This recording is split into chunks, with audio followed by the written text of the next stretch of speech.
भाई दूज। गोवर्धन से अगले दिन भाई दूज मनाया जाता है।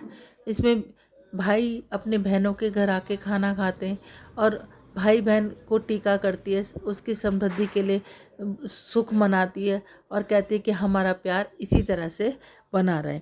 उसकी कहानी कुछ इस प्रकार है। एक ब्राह्मण के दो संतान थे, एक लड़का था एक लड़की।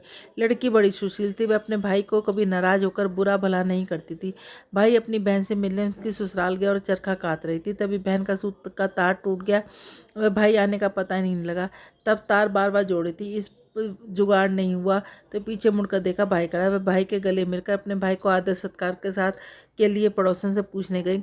उसने कहा तेल का चौका लगा दे, घी में चावल पका दे, परंतु चौका सूखा ना चावल पके। एक दूसरी सहेली पर पूछने पर गोबर का चौका लगा, दूध तथा पानी में डालकर चावल की खीर बनाई, भाई को खिलाई। दूसरे दिन भाई रास्ते के लिए चक्की में आटा पीसने लगा। आटे के साथ चक्की में सांप पिस गया, परंतु उसे पता नहीं चला। जब आटे को लड्डू बना दिए, कपड़े में बांधे, जब भाई चलने लगा तो बहन को सांप पिस जाने का पता चला। उसने बच्चे को पालने में सोता छोड़कर भाई की राह चल दी। बहुत दूर जाने पर उसने भाई को एक छाया की पेड़ के सोता हुआ मिला, पास में पोटली रखी थी। भाई अभी कुछ खाया नहीं है। बहन ने सारे लड्डू फेंक दिए, भाई के साथ पीछे चली गई।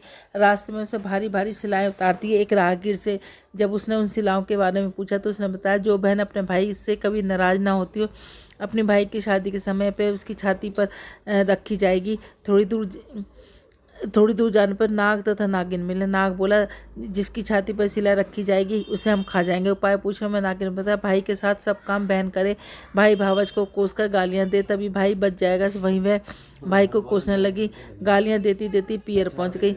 माँ बाप की बेटी का यह व्यवहार अच्छा नहीं लगा। विवाह को लगन आई तो भाई को गालियां देती स्वयं लगन चढ़ाने लगी। घोड़ी पर बैठ के जो वह घोड़े पर वह तो सिलाई उड़ती है, पुरुष के स्थान पर नारी को देखकर वापस चली गई। ऐसा देखकर बारात के लोग उसे अपने साथ ले गए। फेरों के समय आया तो उसने भाई के पीछे धकेल दिया, गंदी गंदी गालियां दी, देकर फेरे ले लिए। वह सब काम स्वयं करी थी, यहाँ तक कि सुहागरात को भी भाभी के साथ स्वयं सोने चली गई।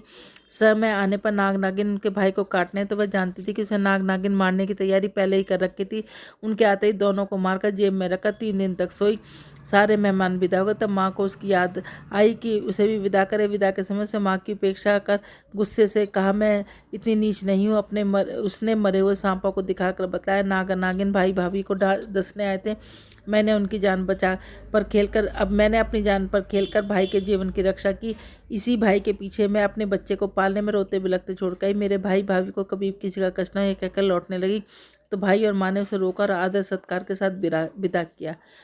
ये भाई दूज की कहानी है। इसको कहानी को ज़रूर कहना चाहिए। जैसे भाई बहन का उनका प्यार बना रहे, वैसे हमारे परिवार में हम सब बच्चों के, हमारे सबका भाई बहन का ऐसा ही प्यार बना रहे। बोलो राधे राधे।